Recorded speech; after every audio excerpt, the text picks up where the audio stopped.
Vamos a hablar sobre un tema que no podemos dejar de lado y es sobre la carrera pública magisterial. ¿Cuáles son los puntos que de verdad todos los padres de familia y también los alumnos, por qué no, deberíamos de conocer al detalle para exigir mejor calidad en la docencia y en todo el plano educativo? Para ello vamos a conversar con la presidenta del Consejo Nacional de Educación, con la señora Patricia Salas, quien ya está con nosotros aquí en los estudios de Mesa Central. ¿Cómo está? Muy buenos días. Muy buenos días. Bueno, podemos resaltar del proyecto de ley de la carrera pública magisterial dos o tres puntos que a mí particularmente me parecen muy importantes, sobre todo la implementación del ascenso por méritos, ¿no es cierto?, la meritocracia, también el incremento de remuneración a aquellos docentes que laboran, que dedican su trabajo en las zonas más pobres de nuestro país, y sobre todo pues la capacitación constante y la mejora en realidad del nivel educativo. ¿Cómo podríamos analizar este tema? Bueno, efectivamente una ley de carrera magisterial tiene que ser un instrumento para ayudar a mejorar la calidad del desempeño de los docentes y que eso permita que tengamos una mejor educación. Otro elemento importante de la ley es que precisa de una manera bastante detallada cómo hacer una mejor selección de los docentes, es decir, cómo buscar garantizar que los jóvenes o las jóvenes que entren al desempeño del magisterio y de la docencia sean los mejores docentes posibles, ¿no es cierto? Entonces, estos procedimientos deben ayudar a que se mejore el desempeño. Uno de los temas que tú mencionabas, que nos parece bastante relevante, es el tema de la formación continua. Cómo al lado del desarrollo, digamos, de instrumentos remunerativos, es importantísimo que haya un programa de formación continua que ayude al maestro a hacer mejor lo que hace. Hacer formación en servicio es fundamental para mejorar la educación. Claro, y la capacitación constante en un maestro es algo que puede garantizar en realidad una buena formación del alumno, ¿no?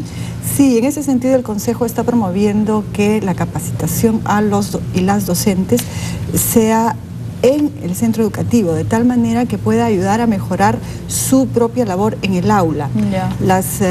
Los programas de capacitación que son fuera del centro educativo deben ser complementados con trabajo en el centro educativo, porque no es siempre fácil que lo que uno aprende en una universidad o en un instituto o en una conferencia o en un seminario se convierta en una forma diferente de hacer las cosas en el trabajo mismo, ¿no es cierto? Entonces a nosotros nos interesa muchísimo ayudar al maestro en su interacción directa con el alumno en su aula, que es ahí donde se producen los aprendizajes. Y precisamente ustedes tienen acá una publicación en la escuela ¿Qué queremos? Estudiantes opinan sobre el Proyecto Educativo Nacional al 2021, como recién lo hemos recibido, quisiéramos que nos dé algunos alcances sobre los resultados que tienen esta opinión de los estudiantes.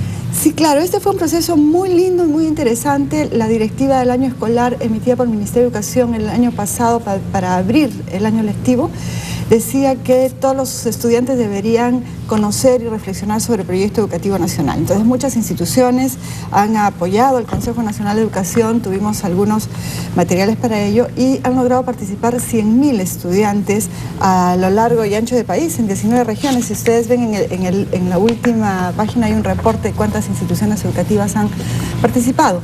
De estos más de 100.000 estudiantes que han participado han escrito cuentos, poesías, historias sobre cómo imaginan su escuela y sus maestros. ¿Qué es lo que quieren los alumnos? ¿Qué es colegio? ¿Qué tipo de educación? Quieren escuelas bonitas, limpias, saludables, amables. Quieren maestros que les hablen, que los miren, que a la hora de que tengan una dificultad no los discriminen o no se enojen con ellos, sino que los ayuden a sobrepasar esa dificultad.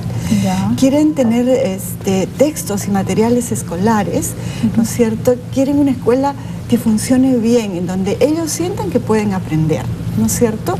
Hay algunos textos bien dramáticos. Hay la historia de un niño, por ejemplo, que cuando va a la clase, la maestra le pregunta cuánto es 2 por 2. Es un niño que está retrasado en su aprendizaje, tiene 10 años, está en 3er grado, está retrasado, ¿no? Entonces el chiquito no sabe cuánto es 2 por 2. Entonces la maestra lo increpa muy feo. El niño pide permiso para ir al baño y nunca más regresa a la escuela. Entonces los chicos están expresando que quieren, hay en contrario otro alumno que encuentra entra a la clase y no sabe lo que tiene que hacer. Y la maestra le dice, no te preocupes, y forma un grupo con otros niños para que lo ayuden a aprender. Entonces ese niño está contento y se siente que su maestra lo comprende. Mayor calidad humana entonces en el docente. Digamos, la calidad educativa tiene que ver con la calidad de los aprendizajes, pero la calidad de los aprendizajes es una interacción humana entre el maestro, la maestra y los niños. Entonces cuando se establece esa comunicación y esa confianza, se producen aprendizajes. Claro, tiene que erradicarse una postura vertical del profesor hacia el alumno, donde a veces deriva a estas acciones de humillación, ¿no? Como la que describen los niños. Ante todo hay que abrirle la perspectiva, las oportunidades, y sobre todo porque los niños miran a su alrededor y miran las noticias, miran también la televisión, tienen otras formas de nutrir su propia percepción del mundo y aspiran obviamente a que eso sea traducido también por sus maestros. Claro, y además esas son fuentes muy importantes de aprendizaje. La comprensión lectora no es solamente conocer el abecedario o los mecanismos de la lectura, tiene que ver con cuántas experiencias de vida tenemos, porque mientras más grande sea nuestro vocabulario, mayores posibilidades de comprensión lectora tenemos. Y eso quiere decir cultura, arte, recreación, museos, paseos, noticias, la calidad de la televisión, de la radio, etcétera. Entonces, todas esas cosas efectivamente nutren la vida escolar. ¿Y cuánto están dispuestos el conjunto de los miembros del magisterio a contribuir en esta línea? Hay pues actitudes, no vamos a llamarlo en este gobierno, en anteriores gobiernos, muy cerradas a veces de la dirigencia del Sindicato Único de Trabajadores de la Educación Peruana, por permitir precisamente de que se les evalúe, que continúe un proceso de capacitación y fortalecimiento cognoscitivo de ellos para que lo puedan transmitir adecuadamente a los alumnos. ¿Cuántos de ellos están dispuestos realmente a seguir esta línea? Pero creo que también hay miles de maestros dispuestos a capacitarse y hacerlo mejor. Si hay un sector en donde la cantidad de eventos de capacitación es inmensa, es en el sector de educación. Si usted revisa los diarios o los anuncios de cursos, seminarios, etcétera, entre enero, febrero y marzo, es absolutamente intensa. Si usted revisa la cantidad de maestros que están haciendo maestrías y haciendo esfuerzos de capacitación, también es muy grande. Por eso el Consejo está proponiendo que estos esfuerzos de capacitación puedan ser complementados con otro tipo de instrumento, que es lo que llamamos acompañamiento o asesoría técnica en el aula y el centro educativo, para poder trasladar estos esfuerzos de formación del maestro y de la maestra a su quehacer directamente. Nadie puede decir que no ha habido nunca capacitación docente en el Perú. Entonces nos preguntamos por qué esta capacitación no tiene un impacto en la mejora de aprendizajes. Y nos parece que uno de los elementos es que hay esta brecha entre lo que yo aprendo y lo que logro hacer. Claro. Y esa brecha se puede cubrir con sistemas de acompañamiento docente o asistencia técnica. En cualquier empresa hacemos eso.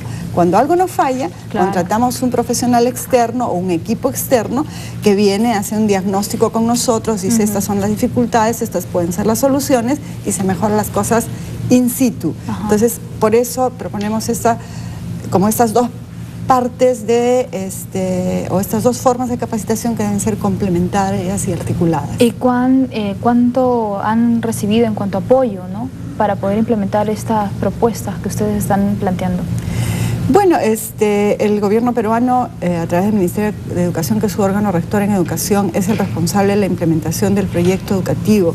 Ellos han estado haciendo esfuerzos por adecuar varias de sus medidas y acciones en el marco del proyecto educativo. Nosotros pensamos que podrían hacerse esfuerzos adicionales y ayudar a articular algunas políticas. De diferentes sectores, ¿no? No solamente de diferentes sectores, sino dentro del propio sector, ¿no es cierto? Eso sería muy importante. En los gobiernos regionales también hay algunos esfuerzos sobre eso, hay proyectos educativos regionales, en algunos gobiernos regionales inclusive ya tienen abiertas algunas líneas de ampliación presupuestal desde la región para educación, pero necesitamos acelerar el paso y hacer, digamos, más y mejores sinergias en torno a educación, si no el cambio va a demorar mucho. Bien, esperemos entonces que esto se pueda agilizar y acelerar cuanto antes, todo por el bien de la educación peruana. Muchas gracias a Patricia Salas, presidenta del Consejo Nacional de Educación, por haber conversado con nosotros aquí en Mesa Central.